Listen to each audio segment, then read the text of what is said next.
परम पूजनीय श्री सद्गुरु संत ज्ञानेश्वर महाराज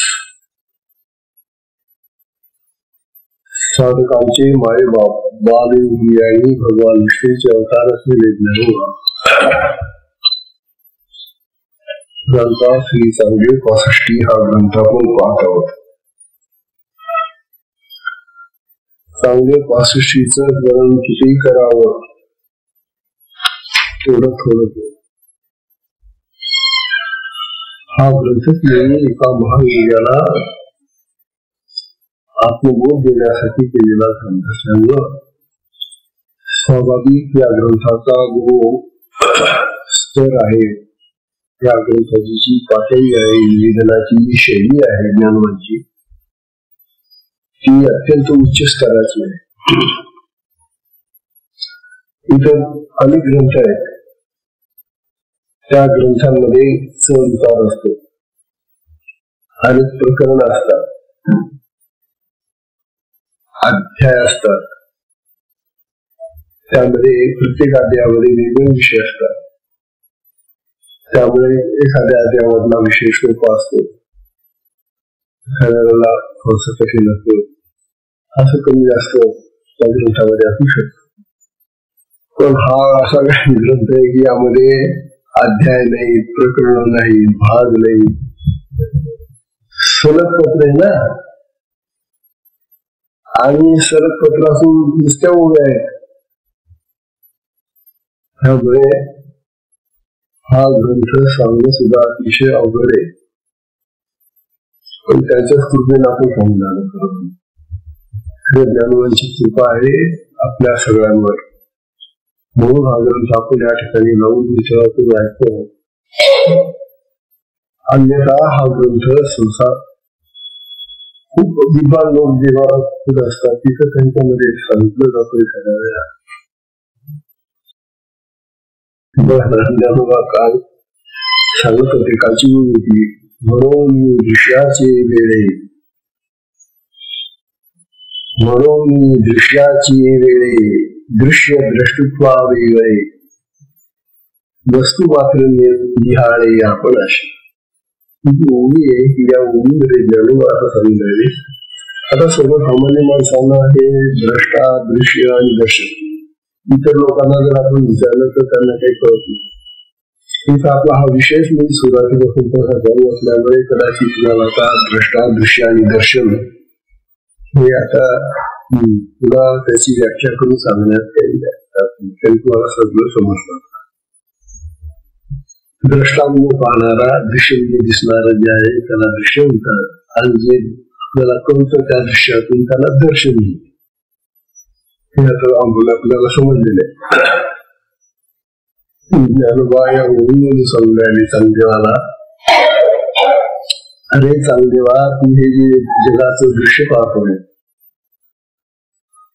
हे जे जग तुला दिसतंय सगळं, हे दृश्य आहे.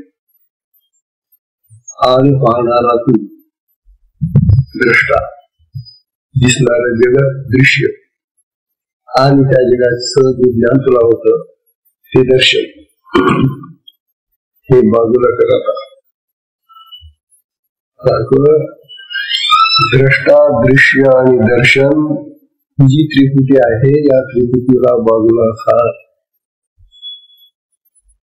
आणि मग तुला असं दिसेल की या त्रिपुटीमध्ये असलेलं जे आत्मतत्व आहे ते तुझ्याच ठिकाणी आहे. हे खरंय.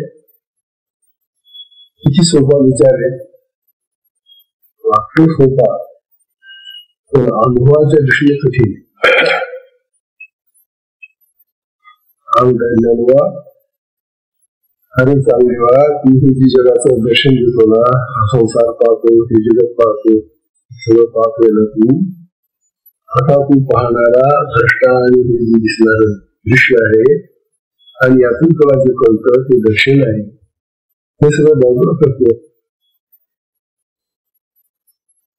हे जर तू बाजूला सारलं तर मग तुला असं दिसेल की तुझ्याच ठिकाणी ते आत्मचैतन्य, तो आत्मराज तुझ्याच ठिकाणी आहे आणि त्याला तू निहाळ,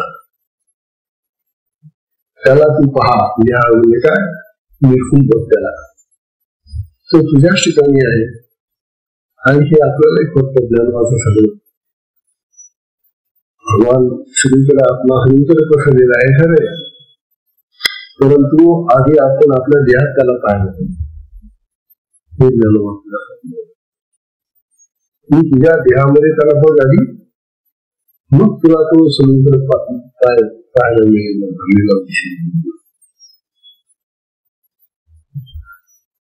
तेव्हा ही गोष्ट कदाचित चांगल्यानं आता ज्ञानी सांगितलेली संधी असेल, त्यांचे ज्ञानी होते, आत्मज्ञानी होते, त्यांना ते आत्मज्ञान यावं म्हणून तर ही कथा चाललेली किंवा हे निरूपण चाललेले. परंतु सर्वसामान्य आपण जे अज्ञानी लोक असतो त्यांना हे कळत नाही. दृष्टा, दृश्य आणि दर्शन करून घ्यायचं, मग आपल्या आत्म्याला निहाळायचं, कसं काय निहाळायचं, मग ते आपण आत्म्याला कसं काय पाहायचं आपण, म्हणून आपल्याला ते कठीण वाटतं. ही जी अज्ञानाची आपली अवस्था असते, ह्या अज्ञानामुळे आपल्याला हे कळत नाही. म्हणून अज्ञानी माणसाचं जे लक्षण आहे ते जेव्हा ज्ञानेश्वरीने सांगितलं, समर्थाने तर खूप सांगितले अज्ञानाची लक्षणं, परंतु ज्ञानोबांनी सांगितलेली जी लक्षणं आहेत अज्ञानाची ती ऐकण्यासारखी. ती आपला जवळजवळ आपल्या जवळ येणारी लक्षण आहे. कारण आपल्यामध्ये ते अज्ञान आहे, आपल्याला तो आत्मा दिसत नाहीये, आपल्याला त्या आत्म्याचा अनुभव येत नाहीये. म्हणून ही जी अज्ञानाची लक्षणं सांगण्यात येते ती लक्षणं आपल्या गर्दीत येतात. काय म्हणतात ते, तो जो अज्ञानी विषय असतो तो कसा असतो, तो जे बोले अज्ञानी विषय असतो, त्याला आपलं ज्ञान काही नाही, जगाचं ज्ञान असेल करत. तो जे बोले ते अज्ञानाची फुले.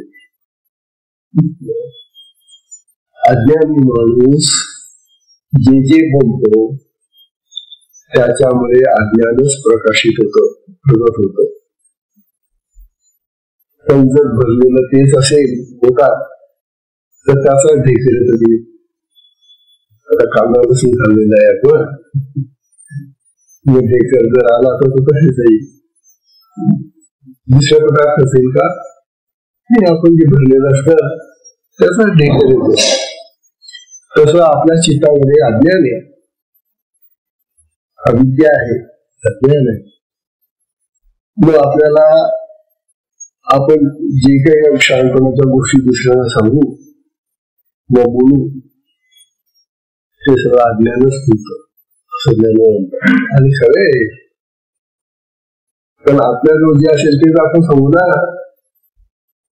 आपल्याजवळ तर आत्मज्ञान नाहीये, आपण तर आत्मा पाहिलेला नाहीये, आत्मानुभव नाही आपल्याला. मग जो अनुभव वाचण्याचा आपल्याकडून नाहीये तो आपण कसं सांगणार.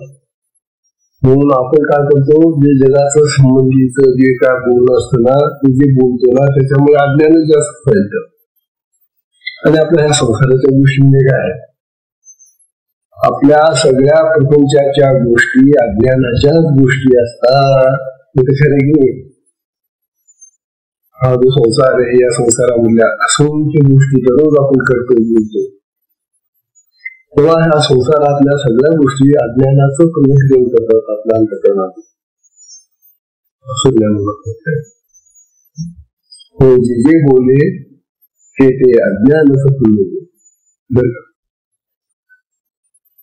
तयाचे पुण्य जे फळले, मग आता ते जे त्यांनी अज्ञानामुळे जे काय ते बोलला गेला, जे काय निर्माण झालं, पुण्य केलं त्याने, ते जे पुण्य त्याने काय केलं असेल ते अज्ञान सुद्धा, त्याचं पुण्याचं कार्य सुद्धा अज्ञानामध्ये जमावून घेतो.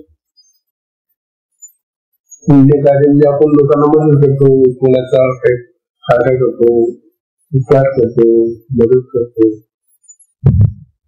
चांगली गोष्ट आहे, इतर पुण्याची गोष्ट. परंतु ती अज्ञानामध्येच चाललेली न हो. लोकांवर आपण जे उपकार करतो, लोकांचा जे फायदा करतो, लोकांना जी मदत करतो, पुण्याची गोष्ट खरी, परंतु ती गोष्ट सुद्धा अज्ञानामध्येच घडत असते. त्यावेळेला आत्मज्ञान आहे का आपल्याला, दुसऱ्याला मदत करताना किंवा दुसऱ्याला फायदा करताना किंवा काही पुण्य कार्य करताना आपल्याला अज्ञान काय घडलेलं, आत्मज्ञान तर नाहीये. किंवा ज्ञानवार सौंदर्य का अहो, जोपर्यंत अंतःकरणामध्ये अज्ञान भरलेलं आहे तोपर्यंत तुम्ही पुण्य कार्य जरी केलं तरी ते अज्ञानाच्या अवस्थेमध्ये करत असतात. हे खरे, हे आतापर्यंत लोकांना पटत नाही. वाह, पुण्य काम केलं, मंदिर बांधलं, आम्ही अमुक केलं, पुण्याची कामं करू, पुण्याची कार्य केली, मान्य. पण कोणत्या अवस्थेत केली तुम्ही? अज्ञानी अवस्थेतच केली ना. आत्मज्ञान झालं म्हणजे आमची पुण्य कार्य सुद्धा अज्ञानामध्येच होतात. म्हणजे त्यामुळे किती डोळसपणाने आपल्याला शिकून राहिले बघा, हे आपल्याला कळतच नाही. आम्ही म्हणतो वा, आम्ही जगाचा फायदा करतो, जगाचं किती लाभ करतो, जगाला किती महत्व देतो, जगाचं किती चांगलं करतो. अरे बाबा, तू सगळं चांगलं करतो कमी, परंतु तू कोणत्या अवस्थेत करतो हा प्रश्न म्हणतात. तू जर अज्ञानीच आहे त्यावेळेलाही पाप करतो त्यावेळेला अज्ञान नक्कीच आहे ना. मग पुण्य करताना का तू आत्मज्ञानी होऊन जातो का? नाही. ते पुण्य सुद्धा तू त्या पुण्याचं कार्य जे करतोय ना ते सुद्धा अज्ञानामध्येच करून जातो. अशा प्रकारे ज्ञानोबा आपल्याला इतके गुण म्हणून आपल्याला आपले स्वतःचे निरीक्षण करायला सांगतायत. त्याचा गर्व करू नका. मी पुण्य केलं, मी दुसऱ्या उपकार केले, मी दुसऱ्याचा फायदा केला, त्याचा अभिमान करू नका. अभिमान तुम्हाला येणारच, त्याला अविद्या भरलेली ना, तो अभिमान येणारच तुम्हाला. तुम्ही कुठेतरी बोलून दाखवणारच ते आहे की. म्हणून अज्ञानामध्ये जे पुण्य कार्य केलं जातं त्याची वाच्यता होते, त्याचा नावलौकिक होतो, ते मानापानासाठी केलं जातं. बघा, पण जो खरा ज्ञानी असतो ना तो कधी वाच्यता करेल. कारण त्याचं जे कार्य आहे ना ते आत्मज्ञानाने चाललेलं असतं, आणि आत्मज्ञानाने जे कार्य होतं ते पुण्य कार्य तो कधीही कधीही कधी लोकांना सांगतो की मी असं केलं, तसं केलं, तसं केलं. असला गर्व अभिमान टाटा त्याच्यावर भविष्य दिसतो.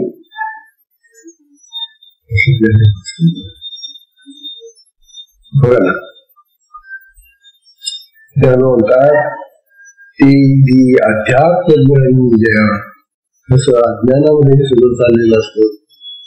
त्याचप्रमाणे अध्यात्मज्ञानींजया अनोरख धनंजया हे अर्जुना गीतेमध्ये सांगताय भगवान त्या श्रीमध्ये धनुबा हे धनंजया हे अर्जुना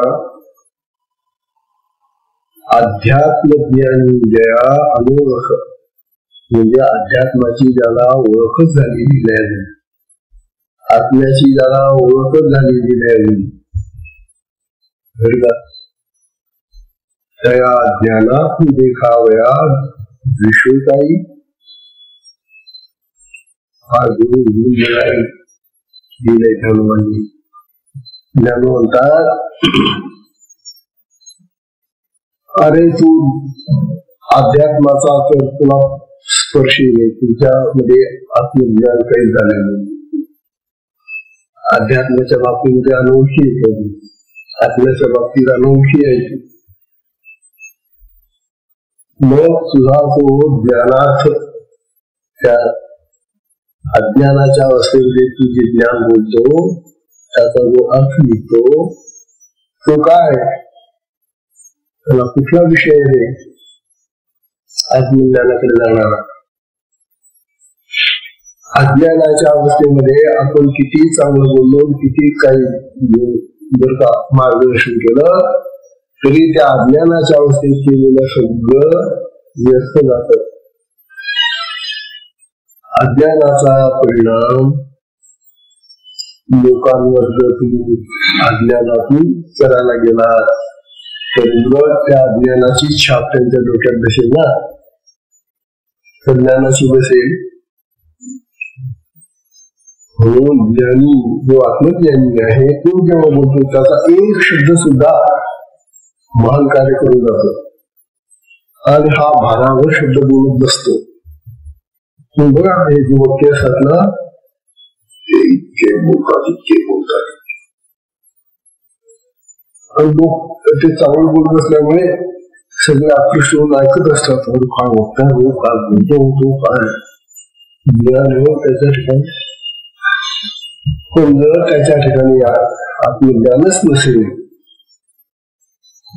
तर त्याच्या मुखातून निघणारे सगळे जेवढे प्रचार, प्रकार, शब्द, अर्थ ते अज्ञानाचा विस्तार करणार असेल असं बाबांनो, हे साधकांनो, आधी हे चांगदेवा, आधी आत्मज्ञान प्राप्त कर आणि मग तुला काय लोकांना सांगायचं असेल, काय शिकायचं असेल ना, मग शिकवणार तुला. असा मोठा गंभीर प्रश्न त्या लोकांनी चांगदेवाकडून हा बोध दिलेला आहे. आजची ओळी आता आजची ओळी तर फार गमतीची आहे. काल तुम्हाला सांगितली आपण नसली ही आहे 29वी ओळी. ज्ञानाला सांगणारे वाद्य जाते येईल ध्वनी, वाद्य जाते येईल ध्वनी, काष्ट जाते येईल वन्नी, तैसे विशेष ग्रासुनी सोयीची असे. विशेष ग्रासुनी सोयीची असे. वाचताना शब्द तर सोपे वाचतात, अर्थ ग्रहण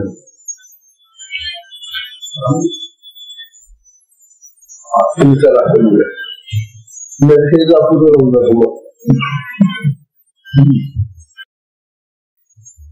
ज्ञानाला सांगायचं सांगेवा वाद्य जाती विलग ध्वनी.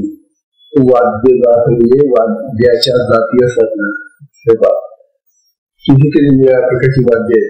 बासरी आहे, सतार आहे, नाही का, नाना प्रकारची वाद्य आहेत. सारंगी आहे, वीणा आहे, अनेक प्रकारची वाद्य आहेत. त्यांना वाद्य जात म्हणतात. वाद्य जात म्हणजे अनेक प्रकारची वाद्य. वाद्य जाती विलग ध्वनी. आता ही वाद्य नसली तर ध्वनी नसतोच का?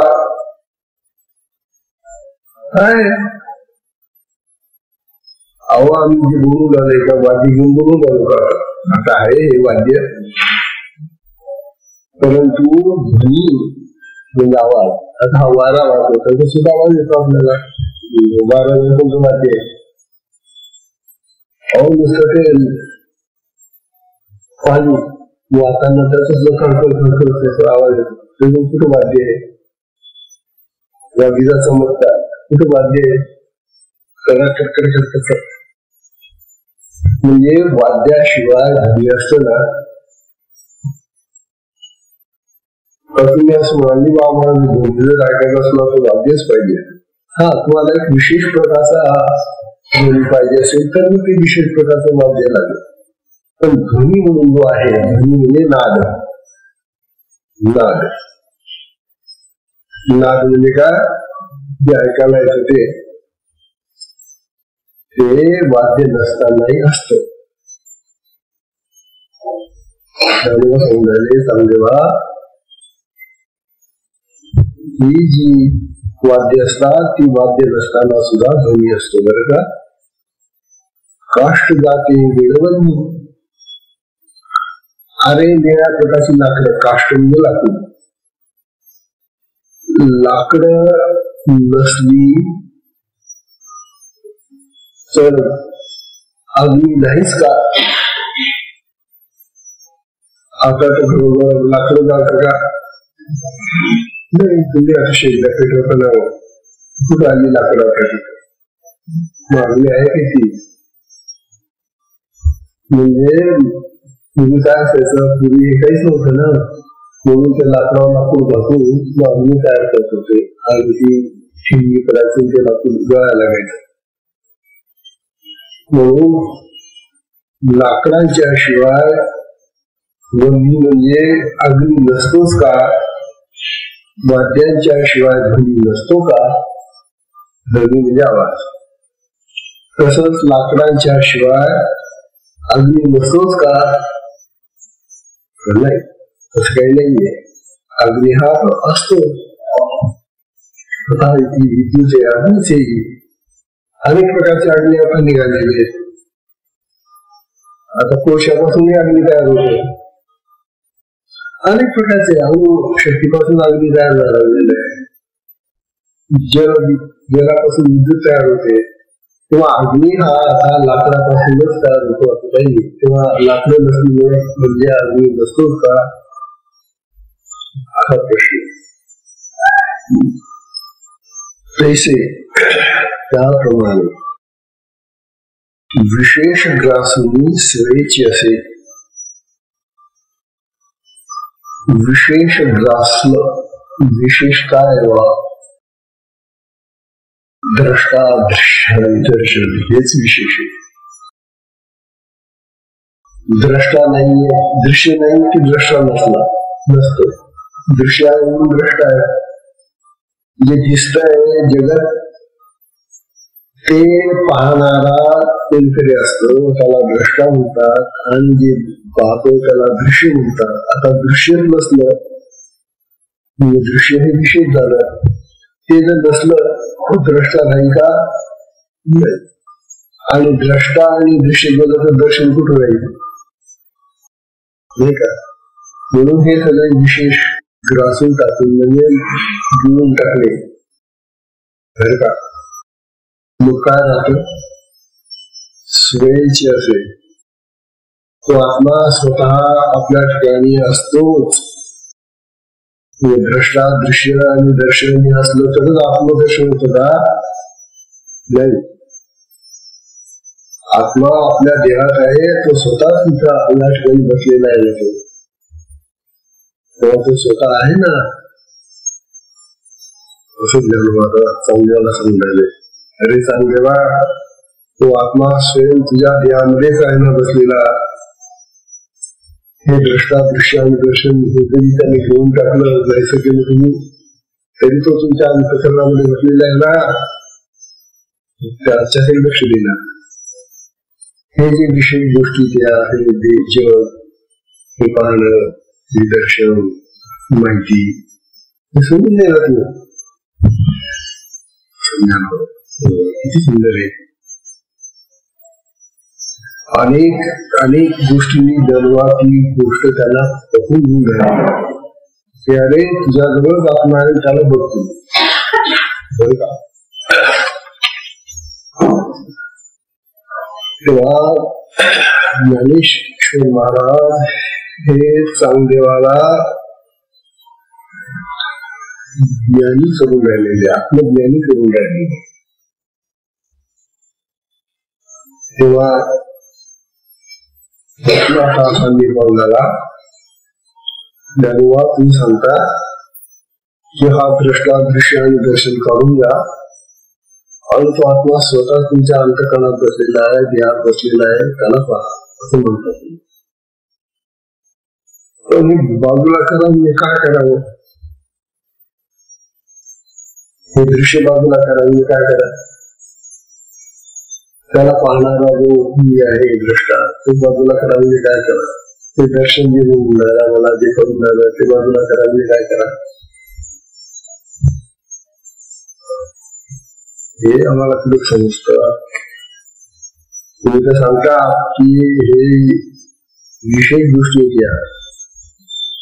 या बाजूला करा आणि तो आत्मा स्वयं तुमच्या देहामध्ये पाहणार.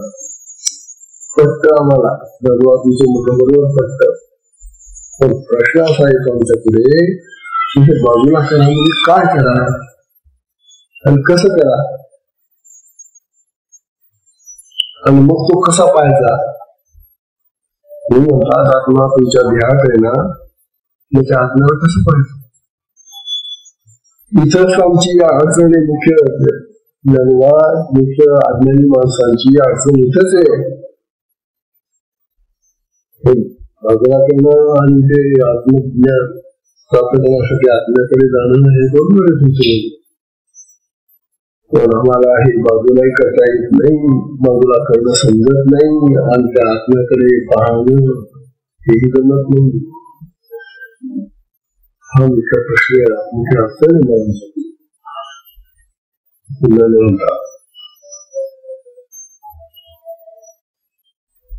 मग ज्ञानोबा त्यांना सांगतात तुम्हाला हे करता येणारच नाही का. अरे तू आता असा घेतलाय तो उपायला तुला काय दिसतं अशा दृश्य कसलं तोंड तुझं. आता तुझं तोंड हे दृश्य झालं आणि तू पाहणार आहे ना, दृष्टी तुझी पाहणारी. मग आरसावर काढून घेतला तर मग दृश्य आणि दर्शन जर केले काढून घेऊन काय कठीण का. मग आता इथं काय करून द्यायचंय तुमच्या अंतःकरणावर असलेलं जे अज्ञान आहे अविद्या आहे ती काढून घ्यायची आम्हाला. उपाधी इथं आरसा उपाधी होती, तोंड पाहण्यासाठी आरसा उपाधी होती म्हणून तोंड दिसत होत, ते दृश्य दिसत होत. ते दृश्य बाजूला करण्यासाठी आम्ही असं बोलणं करून घेतो. तोंडनी बाजूला काढलं, तोंड बाजूला केलं का नाही, काय बाजूला केलं आरसा बाजूला केला. ज्यामुळे ते तोंड दिसत होतं आमचं ते दिसू नये म्हणून आरसा बाजूला केला ना. हे अनेक जन्मांचं दाखवलंय ना अज्ञानाचं, संस्कारांचं, विचारांचं. ते काढून टाकण्यासाठी तर तुम्हाला साधना दिली ना. गुरुकृपेने तुम्हाला प्राप्त झालेली शक्तीची जी साधना आहे ती साधना काय करते. तुम्ही दररोज बसल्यानंतर तुम्हाला ज्या क्रिया होतात त्या क्रियांच्या माध्यमातून आपल्या चित्तामध्ये संचित संस्कार जेवढे असतात तेवढे मिळून देतात, ती घालवते बाहेर आणि अंतकरण शुद्ध होताना मन बुद्धी चित्त अहंकार शुद्ध होऊन जाताना शरीर शुद्ध होतं. पुऱ्या क्रिया होतात तेव्हा मग अज्ञानाची उपाधी घालवता येईल का तुम्हाला. घालत काही जातात कशी घालवता येईल? साधनेने. साधना मिळाली की मी तुम्हाला साधना करा. वास्तविक हा जो अर्थ आहे हा अर्थ आपल्याला कळत नाही. बरोबर पाहिलं तर आपल्या ज्ञानोबा म्हणजे दृष्टांदृश्य आणि दर्शनाची कार्य काढून तुमच्या चित्तामध्ये किंवा तुमच्या अंतकरणामध्ये असलेला जो आत्मा आहे तो दिसेल. किती कठीण वाटतंय.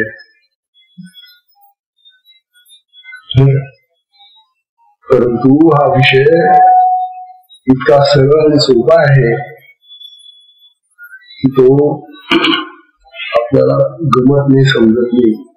परंतु ज्ञानोबासारख्या महान अशा किंवा संपन्न अशा सद्गुरूंकडून आपल्याला ते ज्ञान मिळतं. ते म्हणतात, अरे साधना करा, गुरुकडे जा, साधना घ्या आणि त्या साधनेनं साधना करून तुम्ही ते घालवा ना आज्ञा. गुरुशिवाय आज्ञा जाणार नाही कधी.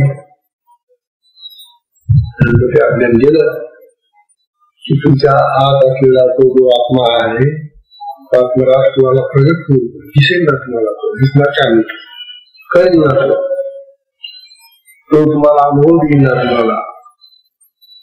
तुम्हाला आनंद देईल, सुख देईल, शांती देईल, सगळं देईल तुम्हाला.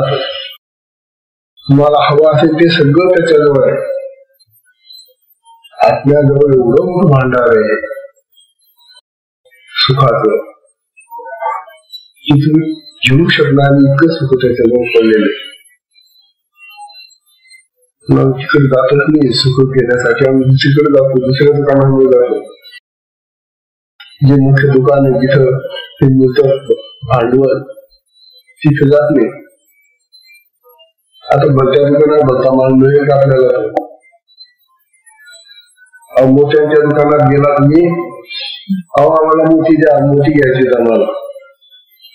ठीक आहे, परंतु भाजीच्या दुकानात गेल्यानंतर तुम्ही म्हणाला आम्हाला मोठी द्या. मोठी अरे मिठी असेल हो. तुमचं बोलण्यात काहीतरी चूक झालं ऐकण्यामध्ये. तुम्हाला काय सांगितलंय? नाही हो, आम्हाला मोठी सांगितले. तुमच्या भाजीवालीची बाई करून घेऊन जा आणि तुम्ही मोठी घेऊन या. अहो ऐकण्यामध्ये चूक झाली असेल. ती बाई मिळेल, अरे हो तुझे काम फुटलेले का? मोठी नाही, मेथी आमच्याजवळ. मेथी पाहिजे का? नाही हो मोठी. दुकान चुकलं तुझं. तसं सुखासाठी आम्ही दुकान चुकतो. तिथं खरं सुख आहे, ज्या दुकानात खरं सुख आहे भरलेलं, तिथं जात नाही आणि भलत्या ठिकाणी सुखाचा शोध घेऊन झालं. तिथं असलं तर सुखाचा आभास असतो. सुखाभास, सुख नसत. सुखासारखं वाटत ते सुख नसत. जसं मृगजळ आहे, मृगजळ काय पाण्यासारखं दिसत ते, पण जल नसतं ते. तसं या जगामध्ये जे सुख म्हणून आम्ही बोलतो, जगातली जी सुख आहे ती सुखाभास आहे. ती सुख नाही, खरं सुख आत्म्यात आहे. आणि त्या आत्म्याकडे चला, मग तिथे तुम्हाला ते जे खरं सुख आहे ना ते पाहायला मिळेल, घ्यायला मिळेल. आणि ती इतकं भरलेलं आहे त्याच्याजवळ की तुम्ही किती उत्साह किती तुम्ही थकून जा. कारण आपल्याला दोनच हात आहे, दोन हाताने किती घेशील तू? तो अनंत हाताने द्यायला बसलेला आहे. दोन आपल्याकडे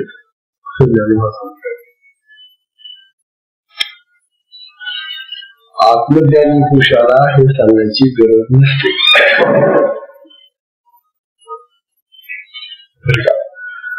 हा जो चांगदेव आहे हा वास्तविक एवढा मोठा महान असा योगी पुरुष आहे. एवढा मोठा योगी पुरुष, परंतु या योग्याला आता आत्मज्ञानाकडे जाणं आवश्यक आहे. कारण याची योग साधना जर पाहिली तर खरोखर आश्चर्याने चकित होऊन जातो आम्ही. समाधी लावतो तो 6 महिने असा हा महान योगी. पण याला आत्मज्ञान नाही. काय करावं? कारण एक गोष्ट लक्षात ठेवा, समाधीच्या पुढच्या अवस्था ज्ञानाच्या अवस्था आहेत 7. समाधीपर्यंत साधना आहे.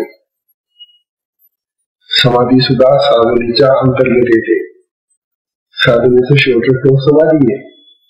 ध्यान, धारणा आणि समाधी. समाधी सुद्धा साधनाच आहे आणि ती साधनेने प्राप्त होणारी गोष्ट आहे. आत्मज्ञान साधनेने नाही. बघा फरक होता. आता आम्ही जर म्हटलं की आम्ही साधना करतो मग आम्हाला आत्मज्ञान नाही होणार. साधनेने समाधी प्राप्त होईल तुम्हाला. जे साध्य आहे ना साधनेनं तेच प्राप्त होईल तुम्हाला. पण आत्मज्ञान हे साधनेनं प्राप्त होणार तत्व नाहीये. आत्म्याची प्राप्ती आत्म्याच्या प्रसन्नतेवर आहे. आत्मा जेव्हा तुम्हाला अनुकूल होतो, आत्माच म्हणतो तिथं मी तुझ्याकडे प्रगट होतो, तेव्हा ते होईल. तिथं आत्म्यालाच प्रसन्न करावं लागेल तुम्हाला.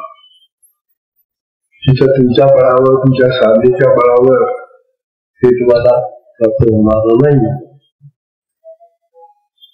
आत्मा, परमात्मा, परमेश्वर काही नाव द्या त्याला, ब्रह्म, परब्रह्म, देव, ईश्वर काही नाव द्या त्याला, त्याची प्राप्ती त्याच्याच प्रसन्नतेवर होते. तो जर प्रसन्न होऊन तुमच्याकडे प्रगट झाला दिसेल मिळेल. तुम्ही जर म्हटलं की नाही मला साधना करायची, मी साधनेच्या बळावर त्या आपल्याला प्रगट करेल आणि साधनेने मी तर आपलं ज्ञान प्राप्त करेल, बिलकुल नाही. तेव्हा आपण सगळ्यांनी लक्षात ठेवा, साधना ही समाधीपर्यंत आणि त्या चावडेवाला सुद्धा समाधी लागत होती. याचा अर्थ असा की तो साधनेपर्यंतच गेलेला आहे. साधनेच्या पुढे त्या 7 अवस्था ज्ञानाच्या आहेत, आत्मज्ञानाच्या, त्या वेगळ्या विद्यार्थ्यांनी कधी पाहिल्या नाही. तो या महाअष्टसिद्धी ज्या आहे त्यांच्या मागे लागला, त्यामुळे फसला तो. आत्मज्ञान नाही झालं त्याला. आता त्याला सांगून झाले की अरे हे असं नाहीये.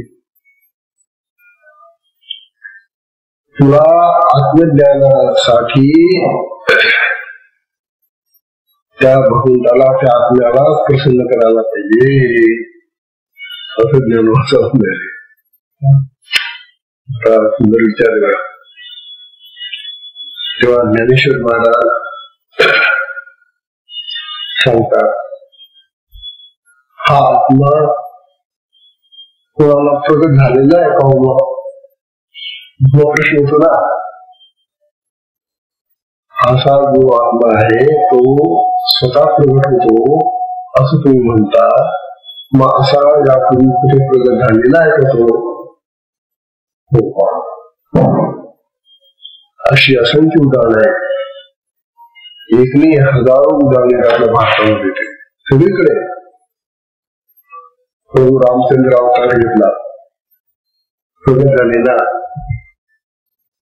भगवान श्रीकृष्ण प्रगट झालेला, दत्तप्रभू प्रगट झालेला. अरे हे सगळे जेवढे देव आहेत, ईश्वर आहेत, भगवान आहेत, हे त्या आत्म्याची रूप आहेत प्रगट होऊन. अवतार म्हणजे अवतृ, वरून खाली येणं. ते जे परब्रह्म आहे त्या परब्रह्मातूनच ते साकार होतात, आकार धारण करतात आणि तुमच्या पुढे येतात. ते सांगत नाही मी देव आहे, पण ते ज्ञानी आहेत.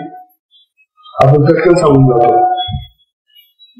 नाही का, मी मोठा साहेब आहे, मी मोठा अमुक आहे, तू काय. परंतु ते कधी सांगत नाही. कधी प्रभू रामचंद्रांनी असं जीवित तोंडातून सांगितलेले की मी देव आहे, मी भगवान आहे असं कधी म्हटलं का रामाने? एखाद्या सामान्य माणसासारखं जगले ते जीवन, सगळी दुःख सहन केली, पण कधी तोंडाने म्हटलं नाही की मी देव आहे. भगवंतांनी तरी श्रीकृष्णाने तरी अनेक वेळेला या लोकांना शिकवलेले आहे, जे आपले भक्त होते त्यांना सांगितलेले आहे की अरे तुम्हाला ओळखतच नाहीये, अरे जवळ तू माझा परिचय घेतलाच नाही, अरे अर्जुना तुम्हाला ओळखलं नाही. तर सगळ्यांना सांगू सुटले मी देव आहे. आपला जो जवळचा ज्याला देवाची प्राप्ती व्हावी असं वाटतंय त्यालाच त्यांनी सांगितलं की तो उघड झाले की नाही देव, प्रगट झाला का नाही देव आत्मा. प्रगट झाल्याची अनेक उदाहरणे आहेत. भगवान दत्तात्रय किती लोकांना प्रसन्न झालेले. तात्पर्य असं की आत्मा प्रगट होतो, आणि तो कसा होतो तर या संत सत्पुरुषांच्या रूपाने होतो. आता ज्ञानोबाच्या रूपाने आत्माच प्रगट झालेला आहे. म्हणजे तुकाराम महाराज, नामदेव महाराज, एकनाथ महाराज हे सगळे अवतारीच पुरुष येत नाही संत, त्यांच्या रूपाने आत्मा प्रगट झालेला आहे. तात्पर्य असं की आत्माचं प्रकाशन होतं, आत्मा प्रगट होतो. मग हा प्रश्न तुम्हाला विचारायचं काही कारण नाही का आत्मा कसं काय प्रगट होतो, मग तो आम्हाला कसं काय दिसेल. आत्मा जर प्रगट होतो आहे आणि तो प्रगट झाल्यानंतर अनेकांना लाभ देतो आहे, हे जर तुम्ही प्रत्यक्षात ऐकता पाहता तर तुम्हाला का नाही होणार तो प्रगट, असा प्रश्न. म्हणून ज्ञानेश्वर महाराज म्हणतात किंबहुना तुवा देवे, किंबहुना तुवा देवे विश्व विस्तारले आहे अवघे. अरे देवा, तूच हे सगळं विश्व निर्माण केलेलं आहे ना, ते विश्व दर्शन दाखवलं ना अर्जुनाला. अरे अर्जुना, त्या सगळ्या विश्वामध्ये मीच पसरलेला आहे. तो अर्जुन सुद्धा पडलेला आहात. कृष्णा सुद्धा सांगते आपल्याला मी सगळ्या विश्वात भरलेला आहे, मी सगळं विश्व आहे, हे सगळं माझं स्वरूप आहे. पटेना त्याला अर्जुनाला सुद्धा. मग भगवंतांनी आधी काय केलं, त्याला आधी आपल्या विभूती सांगितल्या. जवळ 75 विभूती सांगितलेल्या आहेत त्या अध्यायामध्ये. अरे मी याच्यात आहे, अरे मी याच्यात आहे, अरे याच्यात आहे, अरे मी याच्यात आहे,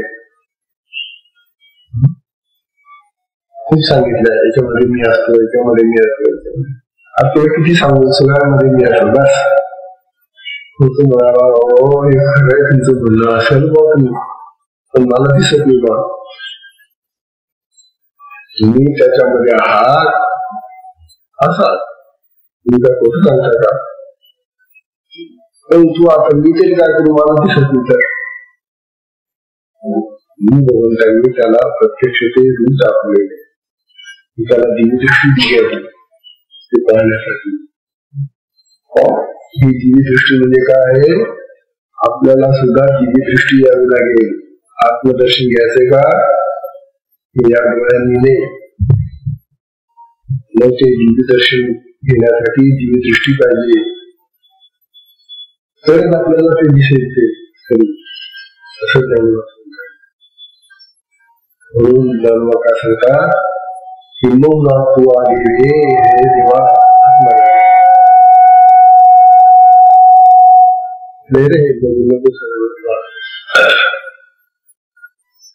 किंबहुना तुवा देवे विश्व विस्तारले आहे अवघे.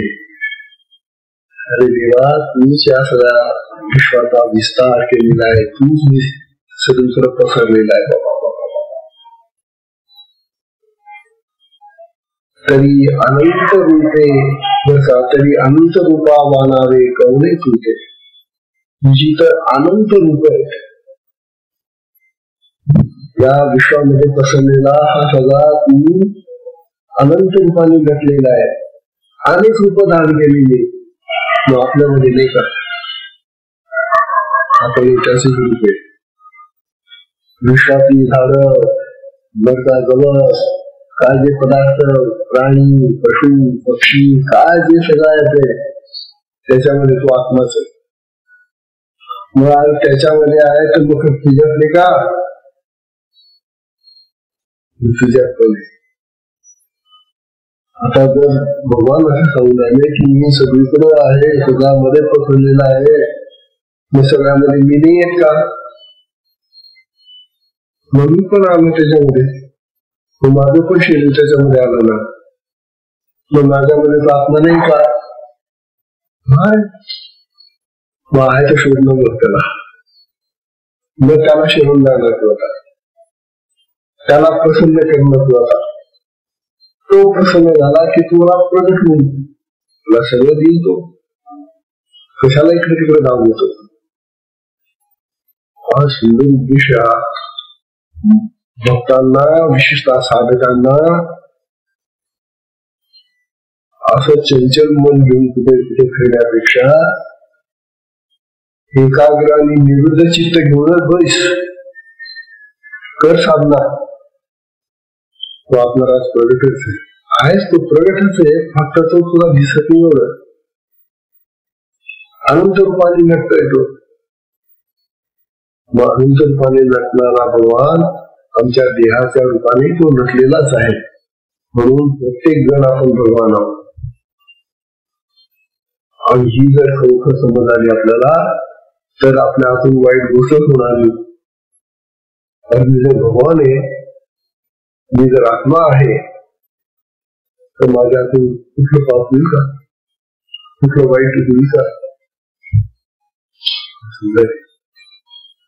मग ज्ञान येतं आणि मग आपण सुधारतो.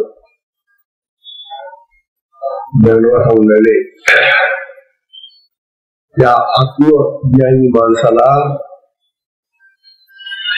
मग ज्ञानवा म्हणतात, जेणे परमात्मा ओळखला.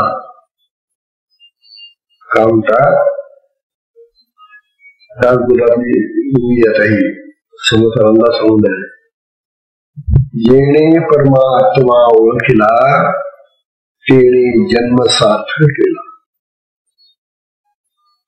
या जगामध्ये मनुष्य देह धारण करून आपण आलो आहोत ना, तर या देहाचं सार्थक कशाने आपलं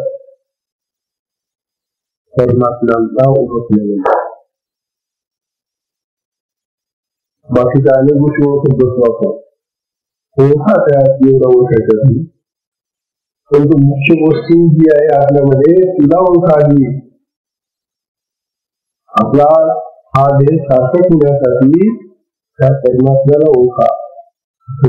असं समजताना परमात्मा ओळखला ते जन्म सार्थक केला. खूप मनुष्य जन्म आपला सार्थक करतो. एर म्हणजे दुसरे एर तो पापी जन्मला लक्ष कारणे. संत हे समजून ऐकला ते परत बोलतात.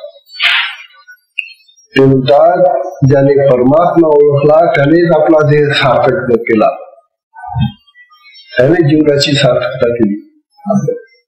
जो परमात्म्याला ओळखतच नाही तो पापी जन्मला. कशासाठी? कुलक्ष या कारणे, आपल्या कुलाचा क्षय करण्यासाठी, नाश करण्यासाठी असा पापी जन्माला तो. कारण त्याने परमात्मा ओळखलाच नाही. म्हणून आता तरी परमात्मा ओळखा. आता आपल्या हातून पाप व्हायला नको, आता आपला कुलक्षय व्हायला नको, आपली कुलाची परंपरा नष्ट व्हायला नको. म्हणून परमात्म्याला ओळखलं पाहिजे, असे सगळे संत सांगून झाले. म्हणता, अरे जगाचं ज्ञान तर पुष्कळ घेतले तू, जगाचे अनेक विषय बघतोय, घेतोय, त्यांचं ज्ञान प्राप्त करतोय, परंतु हे जगाचे विषय आणि त्यांचं ज्ञान मिथ्या आहे, खोट आहे. ऐसे मिथ्या विषयाचे भान.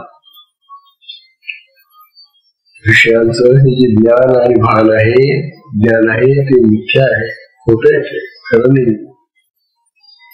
त्याचे विषयासक्त मन, ज्याचं विषयासक्त मन असतं त्याला हे विषयाचं ज्ञान आणि भान येतं.